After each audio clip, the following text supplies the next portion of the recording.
lives in the swamp and in the bayous, and all of his friends live in the bayous, and he has a different perspective. Uh, if you've not ever been exposed to Walt Kelly, I suggest you look him up and see some of the things that he's done. He was a great cartoonist, but I was thinking of this because it's another idea that ran through my mind all month, which is sometimes we are our own worst enemies. And as I looked across a whole different batch of things out there, I kept coming back to that thought. We have become our own worst enemies. The pandemic continues, now moving into the third or fourth wave, depending on your perspective. Uh, Global infections are up higher than 193 million, uh, with 4.151 million deaths reported. And that's up about, I want to say it's up about 500,000 from last month. Um, 34.4 million infections uh, here, with 611,000 deaths. And in Mexico, 2.7 million infections reported with 238,000 deaths. Uh, on the upside, if you will, Vermont has taken over the lead of getting their people vaccinated. They're up over 2/3 of the population of the state of Vermont. Now, Vermont is a very small state. Uh, they have a population just over 1 million people, but 2/3 of those have been vaccinated. Texas uh, is the 38th. It came up a couple of places, or else some other states went down a couple of places. Not sure which, but from last month. But uh, they're only at 41% for the state. Now, El Paso County is at almost the same level as Vermont. We're in the mid to upper 60s as far as the percent of population already vaccinated. So we locally are doing quite well. When we look across at New Mexico, they're doing quite well. So we're in a pocket here that tends to not be the norm. Uh, when we get out of our pocket, when we move out into the rest of the country, or if we move south into Mexico, we find that the populations are not vaccinated to the same level. So why are we not? Why have the vaccines dropped? Um, and why are we talking about it still? It's the variants. The volume of vaccines has dropped because people have stopped going to get their shots. Although that trend seems to have changed over the weekend, and the early results from this week and over the weekend are there has been a pickup. People are beginning to become aware that the Delta variant is present and is not the same as the earlier variants. So people are going to get vaccinated again. Here in the US, 162 million people have been completely vaccinated, and that's 48.8% of the population. And that's up from 3%. It's up 3% from last month. So you can see that it's slowed, but uh, there have been a large number of stories in the media across various media platforms saying, I decided I wouldn't get vaccinated because I didn't need to, and I thought I wouldn't need the shots. And here I am in the ICU. Uh, and uh, those kinds of stories, I think, have started to penetrate, and we're seeing people move up. But we've turned this into instead of being a national health issue, which it is, actually it's a global health issue uh, with people dying all over the world. Uh, we've turned it into a political football, and we have done ourselves a huge injustice by doing that. Uh, this isn't a Republican, Democrat, conservative, liberal kind of thing. This is uh, you have a chance here to not go to the ICU, not get intubated, and not live on a ventilator for months uh, simply by going and getting one or two shots, depending on which shots you get. And and yet that's turned into a political decision.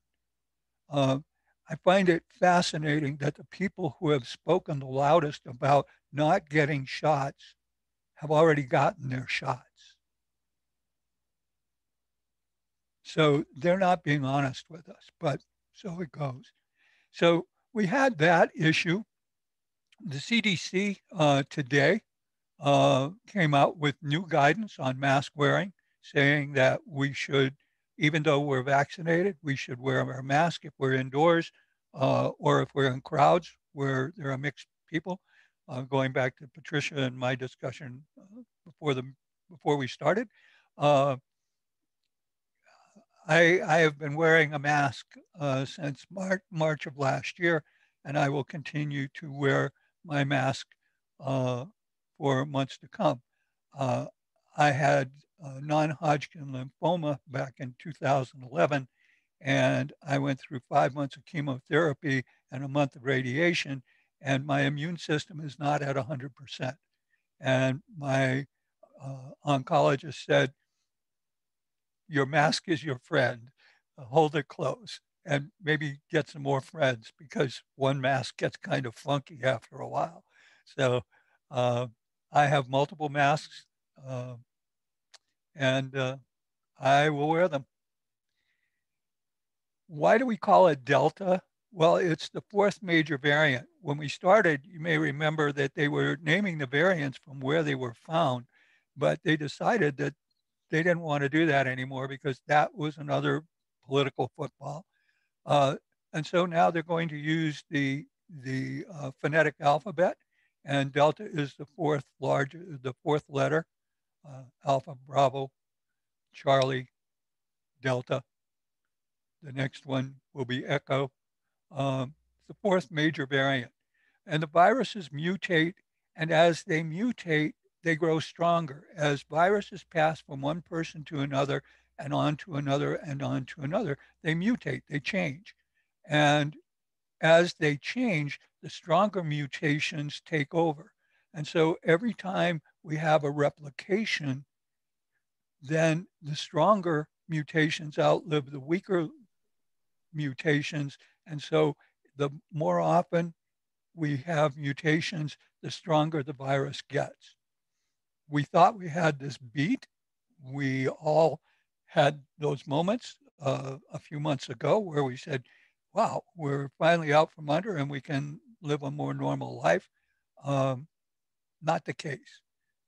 In India, there were people dying in the streets and they, they were uh, they were having public uh, burnings of bodies to get rid of the bodies.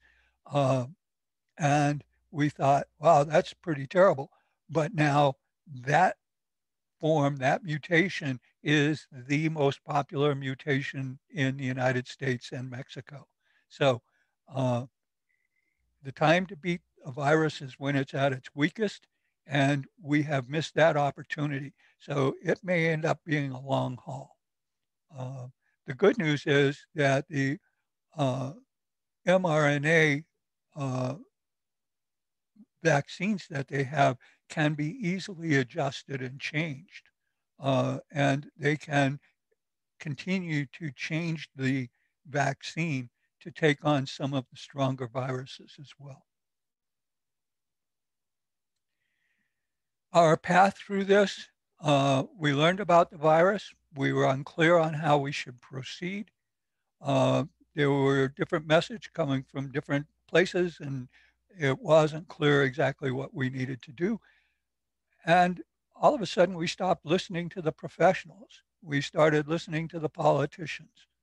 And that was a fairly significant mistake.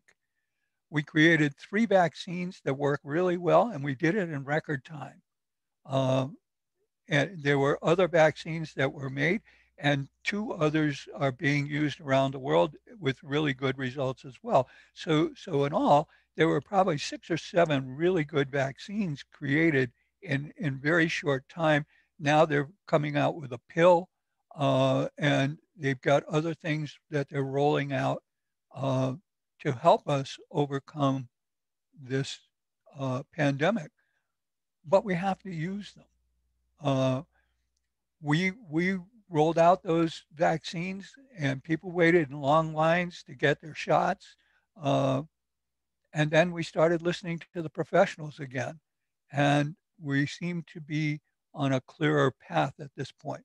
But that path is going to change, and people say, "Well, why is it changing?" You know, the CDC said no mask. Now they're saying mask. It's going back and forth. They don't know what they're doing. Um, how many times in our careers have we started doing something and we learned as we were changing a process, or we learned as we were making a new product that this this isn't necessarily the way we want to go, and we back off and we look at it, we study it, and we collect data, and then we go forward again on a new track, and we'd get better results, and then we'd look at it again and we'd get better results, and we would continue to do that. As professionals, and professionals who use statistics a lot in our business, we do this. This is what we do. And so do other professionals in other areas. And one of those is the professionals who are guiding us through this public health crisis. We use statistics to keep track and to predict what's going on. Now, I read I, I read 2 articles in the last 2 weeks, and they had 2 opposing thoughts. Um, the first one said, "Yeah, we all use statistics, but people game their statistics. If you set up a KPI in your business, people will game the statistics or use only the ones that support their case. They'll start with a wider range of statistics. They'll but then they'll skinny it down, and this time they'll talk about inventory accuracy overall, and they'll use the accountant's number. You know, the value of our inventory is within 1%. Next time they have a more favorable report about their A items, and they say, well, this month our cycle counting of A items gave us this, and so they pick and choose the ones that support their case. When I teach statistics, I have a quote at the very beginning of my presentation. I use it all the time. Uh, he was like a drunkard when it came to statistics. He used the light standard as support, not as informing. He could the drunkard staggering down the street sees the light standard and grabs hold of it. He grabs the light pole, and it holds him up, and so he uses it for support as opposed to using it for illumination and seeing a better way. So there was that thought, and then the other was that statistics are sacred and shouldn't be questioned. Once we have our statistics set, we should keep those statistics, and we should never question the statistics. Each of these are wrong, but it was interesting reading the articles. Uh, we should question, we should poke holes, we should try to find better answers. And we should not be gaming our statistics. We should be using them for illumination. Skepticism is an important tool for all of us in our management toolkit. If we are not skeptical, if we don't ask questions, if we don't try to find better ways, then we're not doing our job as managers. We're a placeholder. we're sitting there and we're a functionary as opposed to a manager, someone who is making things happen, making things go in the right direction. So it's important for us to stay skeptical and to ask questions. That doesn't mean that we don't accept the answers. That means that we ask the questions till the point that we believe that the answer is correct. We question, we challenge the data, and we challenge how it was collected. We want to do that on a regular basis. We want to ask questions, and we want people to tell us why they feel they're correct. That's a good position to be in. And so I think we need to hold our public leaders to the same standard. We need to question and we need to challenge. So in all of this, where do we find truth? Because we say, the truth is in the numbers. But if there's no foundation of trust, then statistics will not be believed. If we don't trust, if you if you look at some of the people who are screaming at you in television advertisements about buy our car, it's less money here than anywhere else in the world, and they're yelling at you, it's difficult to establish a sense of trust in that state. And so we tend not to believe whatever they tell us because we don't trust them. If you have an employee and you don't trust that employee, and they have violated your trust or disproven their honesty, then you probably need to, one, get rid of that person, but two, how could you rebuild that? We build trust through consistency and transparency. We talk to people and we show them this is how we do this. This is our process. This is the way we're making this happen, and we are consistent and we are transparent. In one of my positions, one of my goals was to eliminate the need for physical inventories in the warehouse and warehousing areas in the company. And so we came up with a plan. I sat down with the controllers and we went through it. And I said, statistically, if we can prove that our inventory accuracy is 98% or better by part number, then our financial inventory should be 99 point something percent. The financial inventory, where all we're doing is looking at the value, the dollar value of the inventory, is what we call fungible. You have positives and negatives, and they offset. So if you count and you have $100,000 more on this part, and then you count this part over here and you have $100,000 loss on that part, it's okay. That net is zero. And so you're okay. And financially, you're in good shape.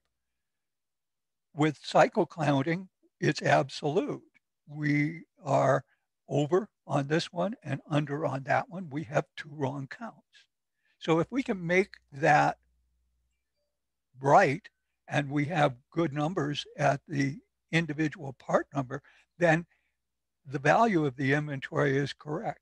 And they said, okay, yeah, we buy that argument. That's good. How are we going to do that? And I said, well, we'll cycle count, and this is how we'll do cycle counting. And we laid out that process. And they said, okay, but how do we know that you're not cheating? Well, good question. Let's put tests in place. And so we opened up the cycle count, and we would allow anyone to come in and cycle count our inventory. All they had to do was come to the warehouse, pick up a cycle count sheet on a clipboard, and get a stock handler to go with them to show them how and find the parts with them and all of that. And then they could count to their heart's contentment. And so we opened it up and let anybody come in and count, and then we would take their results and add them in. But then we also did testing, and we ran a series of 5 tests over a year to prove and validate that our cycle count process was correct. And when we were able to do that, we had built a transparent system that was consistent, and they had trust in what we had done, and we eliminated the physical inventory. By eliminating the physical inventory, we returned 3 days of production to the production people, where instead of spending tens and hundreds of thousands of dollars for those days that we were down, we were earning tens and hundreds of thousands of dollars because we were producing. So it impacted favorably through the company. The truth of the matter is, we couldn't have done that if we hadn't created a foundation of trust, if we hadn't had the conversations, not easy conversations, but we had the conversations and they were open and they were honest. We had a plan, we had a process, and we said, this is how we're going to do this. And we shared favorable and unfavorable results. We had days where we found errors and we found things that were wrong, and we shared that information. Why? Because you got to share the good and the bad. If all you've got is good news, people don't trust you. So you need to share both sides. I've been on this Ever Given ever since the Ever Given ran aground in the Suez Canal. And so I just wanted to let everyone know, free at last, free at last. Thank God Almighty, we're free at last. They let the ship go. There was an agreement finally between the owners and the, because if you remember, the owners of the ship is a Japanese company. The managers of the ship, the people that operate it, are a Taiwanese company. The crew was recruited by a German company, but they're all Indians. And the pilots were Egyptians, but they are state employees. And so the state refused to take any responsibility for the pilot, what might have been pilot error. So it got wound up in a number of different court cases, and those court cases are still ongoing. They have not been resolved. But what they did do was they said, okay, here's what we'll do. And they set up a framework that said, we'll resolve this through the court cases, but in the meantime, we'll let the ship go. And we'll let the ship continue on its way. So it's free. And yesterday, the ship was one of it's the yellow dot, just a little bit up from the coast of France. If you're looking at this and you don't, it's not quite oriented for you. The Bay of Biscay is in the low center of the chart, that sort of arc. And so you've got at the bottom of this where the little helicopter thing sits, that's Portugal and Spain. And then on the right-hand side is France. And then on the top is the British Isles and Ireland. And so as you look at the center, there's a yellow arrow pointing sort of up and to the right. And that is where the ship was yesterday at about 11 o'clock in the morning. Okay, so it has been released from the Suez Canal. It went up through the Mediterranean, across the Mediterranean, out through the Straits of Gibraltar, up the coast of Portugal, and now has started into the English Channel. It'll go through the English Channel and go east from there into Rotterdam, and it will be unloaded. Now, it's only going to be 4 months late to the unloading. So I'm not sure what the condition of all of the stuff that's in those containers is going to be, but they are going to deliver the containers after a 4-month delay. That thought came to me, um, and and in a slightly different context, I sat in on a presentation a week ago, sponsored by ASQ, uh, the Association for uh, Supplier Quality, and they had a presentation, and I found it very interesting, and uh, the speaker made some salient points about things that we've sort of talked about, but he was he had a different kind of insight to it. So I thought I would bring that in, and and I did this under the context of living with our contract. We work a lot of times when we're in transportation distribution. Uh, we work trying to develop good contracts, and so um, we have agreements for transshipment of containers from the ports to the final destination. So, for example, if you're buying products out of China and you're going to consume them, use them in Mexico, the normal route on that is they'll be you'll get them ex works in China. So when the company that's making the parts for you is finished making the parts, they'll actually put them into the container for you, um, and the container then becomes you own it at the point in time that it's in the container. It's yours, and so you get it, and then you have to have it moved from there to the port on the Chinese side, and then you have to make sure that it gets loaded onto the ship, laded as we say, and then you have to make sure that it sails with the ship and comes across, and ultimately comes into Los Angeles or Long Beach and gets taken off the ship, and then it needs to be picked up there and either put on a train or on a truck and brought to El Paso, and then it needs to be shipped across into Juarez or down to Chihuahua or wherever it's going until it gets to the end and gets consumed. And so we have agreements with different companies for different parts of this transshipment. And we work to get this done, and we work with different groups and organizations to try and simplify it. But it's a fairly complex process. Um, if you take either the CSCP course, the Certified in Supply Chain Professional, or you take the Certified in Logistics, Transportation, and Distribution, we talk we talk through a lot of the different steps that you have to go through to get this done.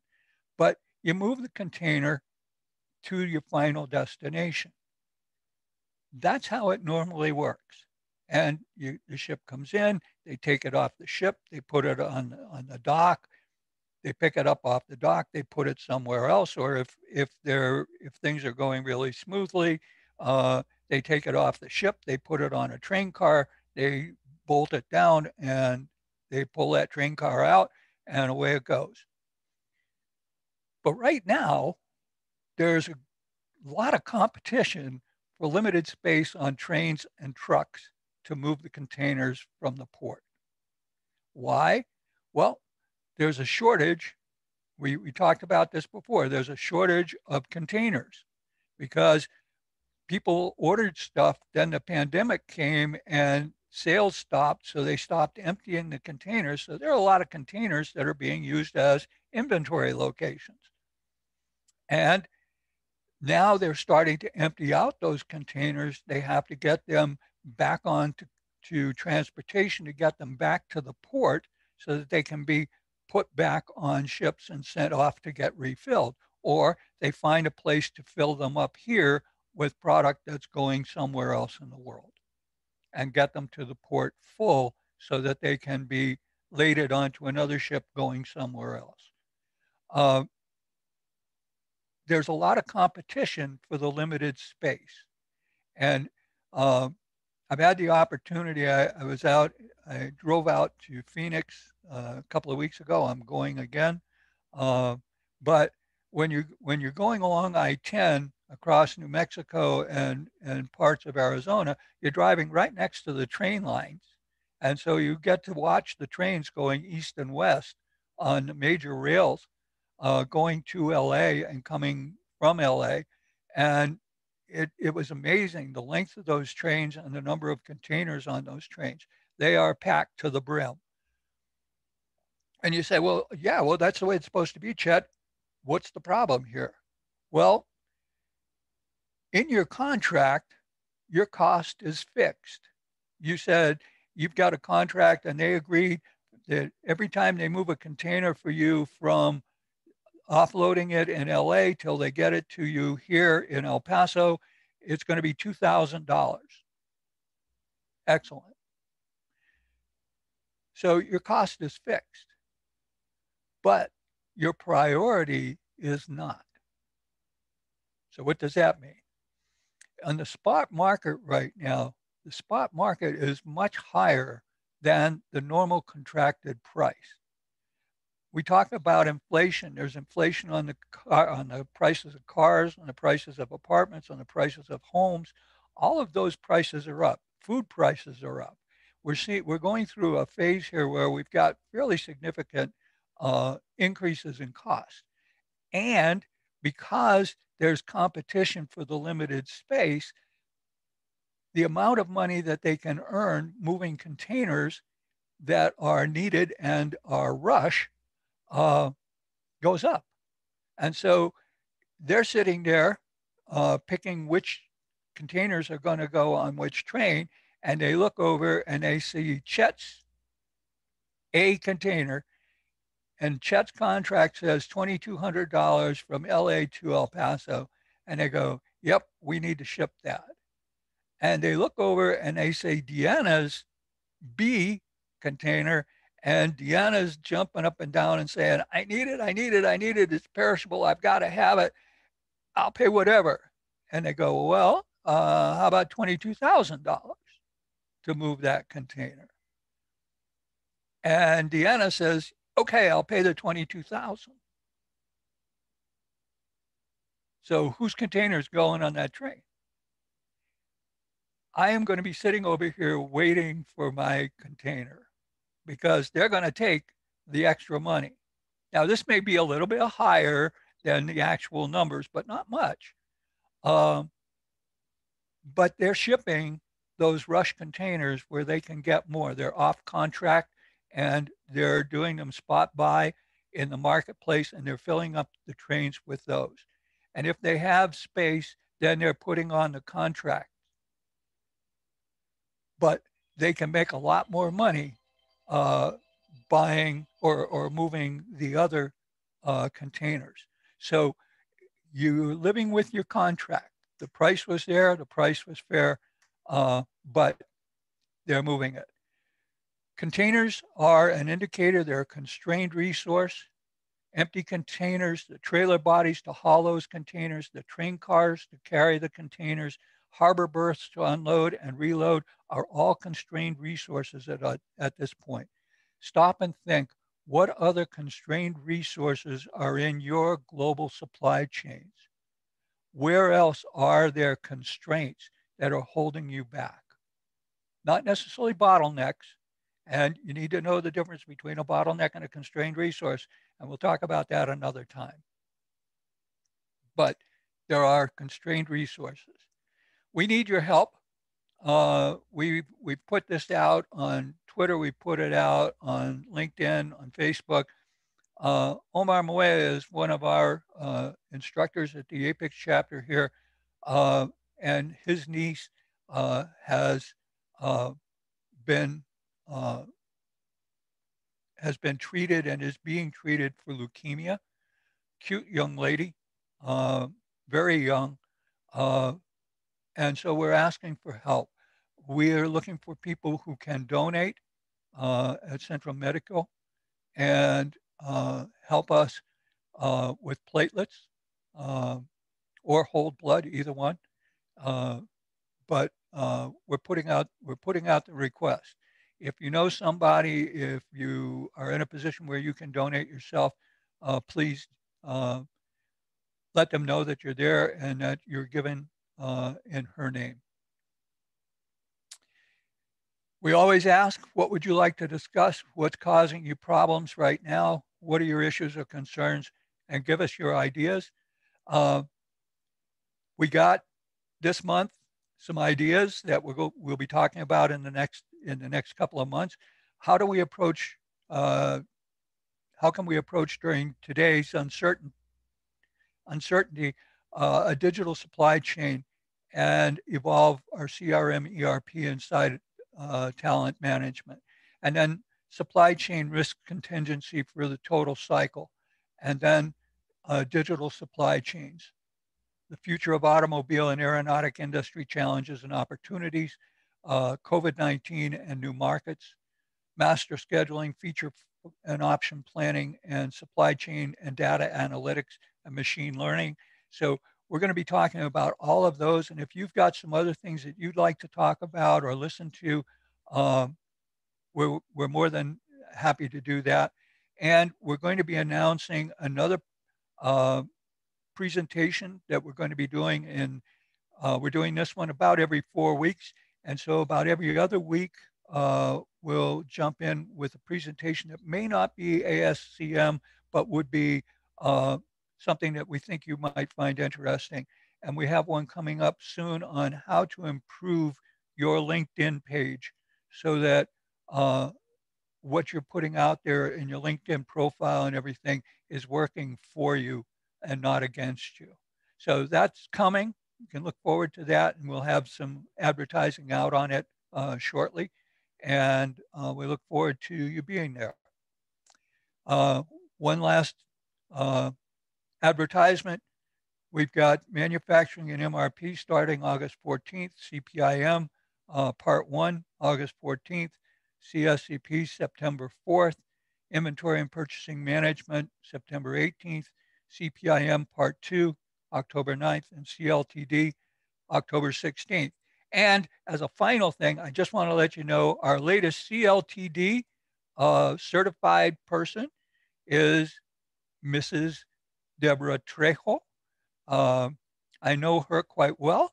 She's my daughter, the mother of my grandchildren, and she passed her CLTD class this morning. So she's now MBA CSCP CLTD. Congratulations, Deb. Have a great week, a great month, and we'll see you back here in another month. If you've got something you want to add, leave it in the chat for me, and we'll pick it up from there. Thank you all so much. Thank you, Chet. Good job. Thank you. Glad to see you again. You too.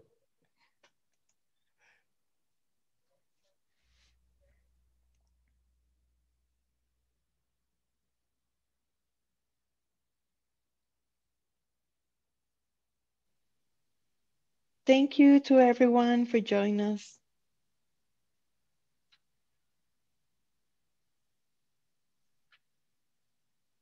Thank you for putting that out there. Thank you.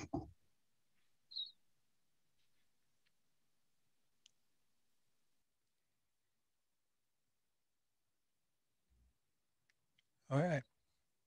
Stop my share.